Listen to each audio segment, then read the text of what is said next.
What's up, guys? NepentheZ here, and welcome back to the Pack to Foot Champs, Pack Foot Champs Road to Glory. I don't know.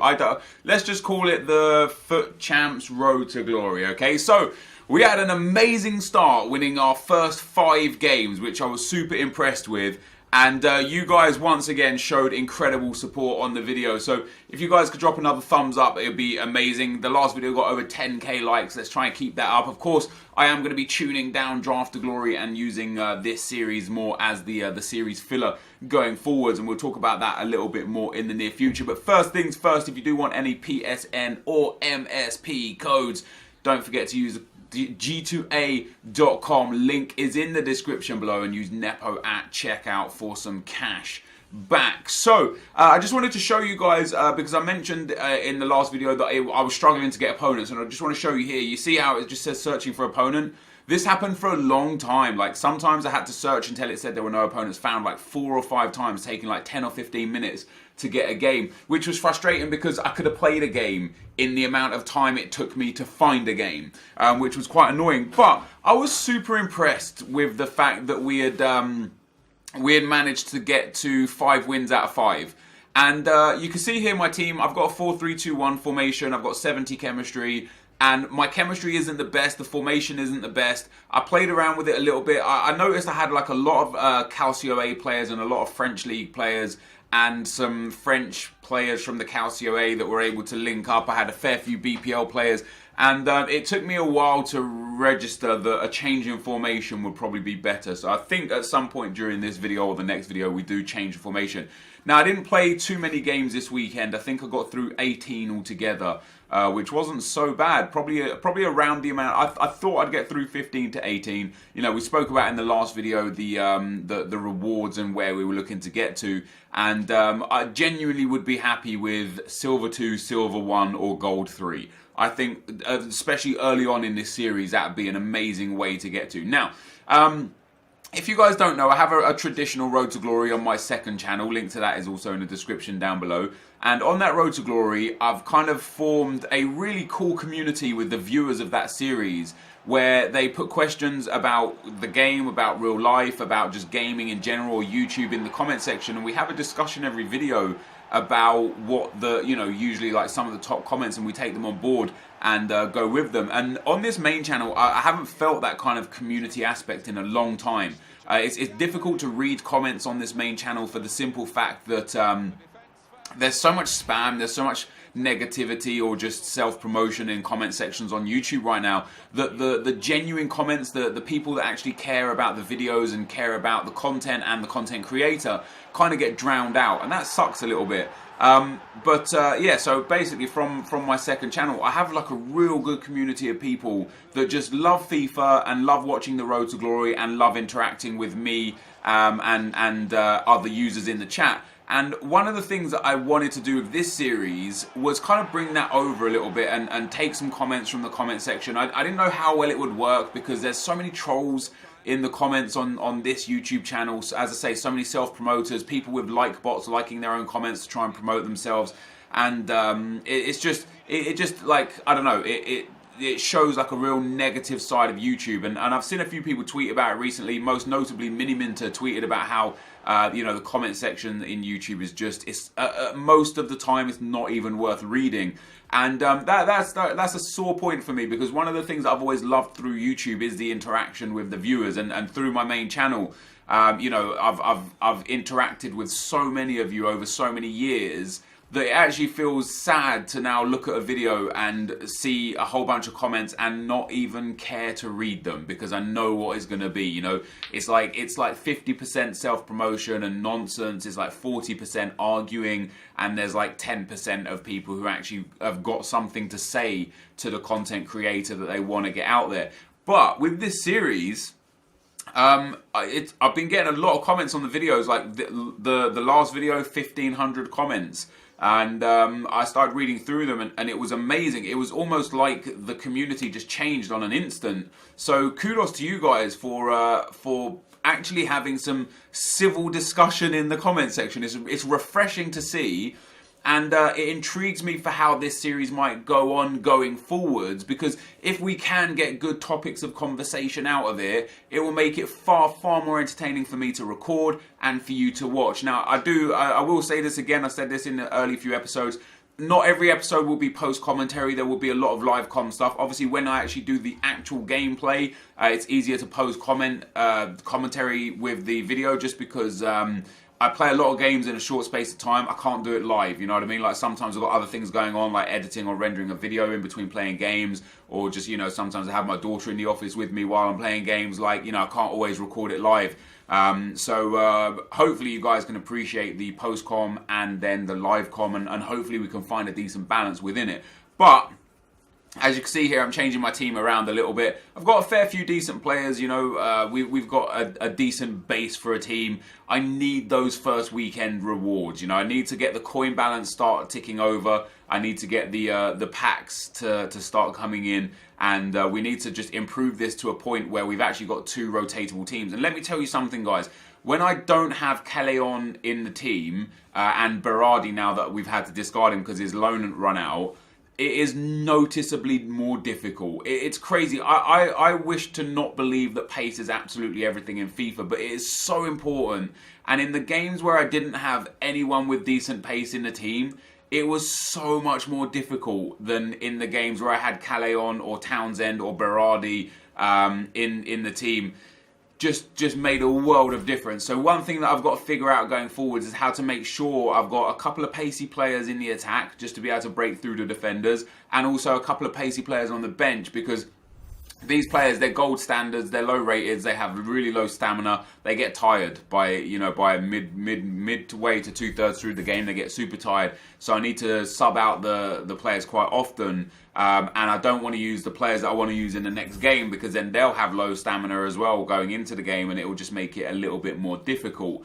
But I think we won the last game as well, so we're 6-0 right now. If you would have said to me I would win my first 6 games on this account in Foot Champs, I would have called you a liar and slapped you in the face with a fish, because there is no way I was expected to be 6-0 after 6 games. And going into game number 7, we come up against another solid team. I look at teams like this and I think, if I saw this on my main account, I'd be like, damn man, this should be an easy win for me. Or on my road to glory, because I've got a super team. This guy's got good players, not great players. He has basic chem styles on most of his players, which indicates lack of understanding of Ultimate Team.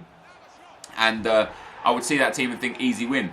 But when I come into it with this account and with my team, I look at this team and think, my God, this is going to be a hell of a game. As you watch the gameplay though, guys, as I said, I've got some comments. The first comment is from Jar Joe. Says, I think you shouldn't be able to buy players for SBCs. I want this to be a struggle in the early stages. And that has nearly 350 thumbs up. And that was... that kind of sentiment was emitted throughout the comment section. A lot of you guys really did want me to struggle here and use things and grind and earn my way to the SBCs rather than just use coins to buy the missing players. So it has been decided through the chat that there will be, even for SBCs, absolutely no purchasing of any of the players. Totally understandable. I personally think it will make the series far more entertaining. I think it will make it more rewarding, because if and when we get that initial SBC player that fits into our team, it is going to be a breath of fresh air. The sooner we can get a good SBC card in the club, they will undoubtedly become one of the dudes that ends up getting most of the games and most of the goals for us. It'll be the guy that we end up wasting our fitness cards on game after game after game, just to keep him fresh, to keep him, you know, able to play every game. Something interesting as well is, like, obviously I qualified instantly for Foot Champs. I didn't expect it. I didn't expect to qualify first weekend around. We ended up winning the tournament straight away, which was nice.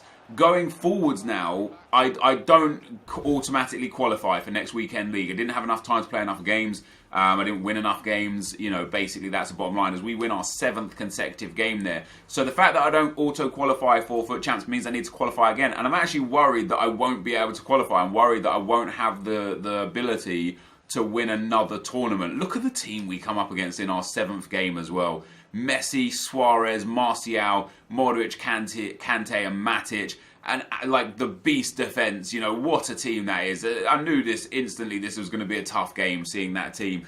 Next comment was from Ad J.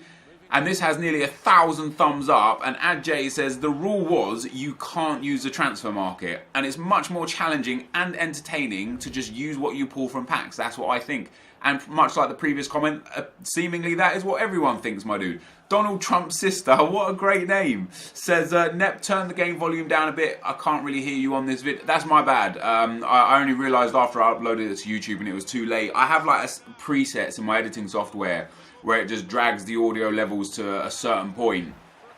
And I don't really think twice about it. I just piece the video together, hit the presets, it takes the audio to where I want it to be. But the problem is, on this account, I have the actual in-game audio at a different level to the in-game audio of the account that I set the presets for. So going forwards, I will pay far more attention to how I've set the audio and make sure that you guys can hear me. Christopher McDonald says, why the F is he saying he won't get games with the Lunar Kit? Doesn't everyone have it? You are right. Everyone gets the Lunar Kit. They just got given it. But it's crazy how many people back out for any reason. People literally look at the Lunar Kit and think, wait, hold on, he's played FIFA before? Not playing him.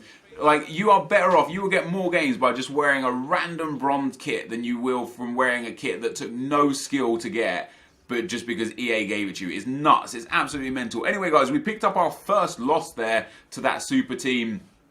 I stuck it out. Just was unable to compete. You know, 7-1, not too bad. Getting to 8 wins would be nice. Getting into silver would be nice. The prizes really start to ramp up in silver. You know, you get some decent stuff. However, the next opponent we come up against was this guy. Really good team. Obviously a full Spurs team, but like high-end Spurs players there. He's got the informed Son, informed Kane, informed Dele Alli, Dembele and Christian Eriksen are obviously fantastic. The defense is good. You know, it's just a really, really nice team. And again, it's a struggle to play against someone with a competent team who's a decent player. It's just tough to play against them. Will Palmer says, Nep, how would you feel if EA put a new chem style in that increased pace and physicality? Maybe they would call it Olympian. I mean, that is a brilliant name for a chem style. Truly, like, you have put probably no thought into that. It probably came to you like that. But for me, I sat there when I read that comment, I thought, you know what? That actually sounds fantastic. I don't think they'll do it. There must be a reason that they have ignored pace and physicality, but also pace, dribbling and shooting. They have pretty much every other combination in the game. They've got pace, defending and passing. They've got defending and dribbling. They've got shooting and defending. They've got physical and defending. They've got, you know, every combination you can think of. They've got defending, physical and passing.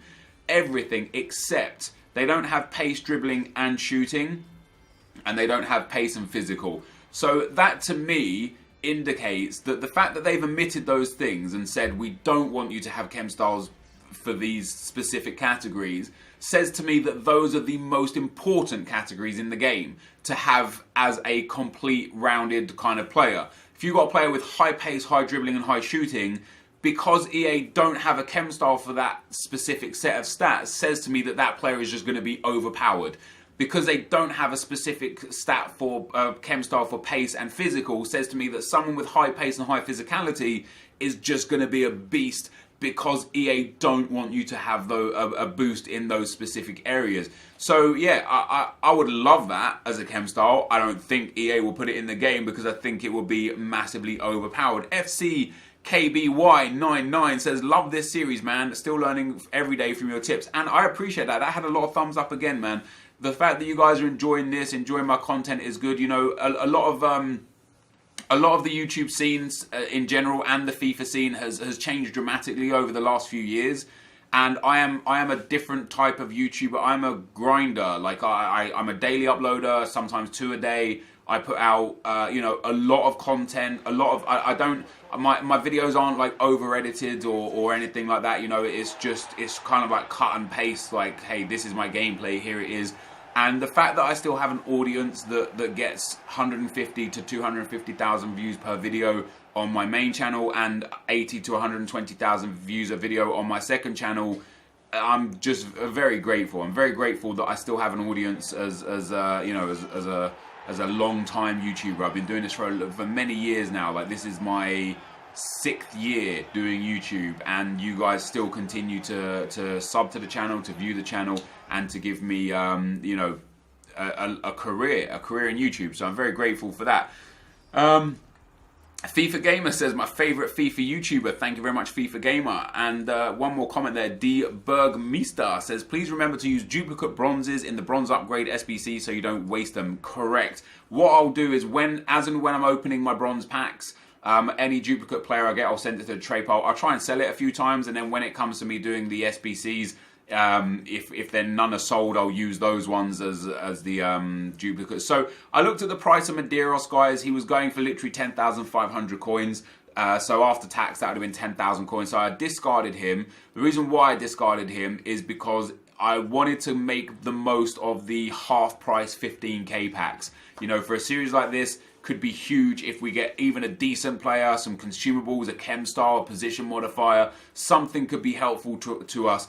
And those packs, they were there for, you know, a 15k pack for 7,500 coins. It is just great value for money if you spend coins on packs. There was no reason to not go for it. So that's exactly what I did, is I went for it. 7.5k there, boom. Pack number 1. We didn't necessarily get like an amazing player, but we did actually get a few players that fit into the team. We get Areola there. We get, look at Prieto. Prieto's an important one. And we also get a Calcio A midfielder as well, which again is an important one.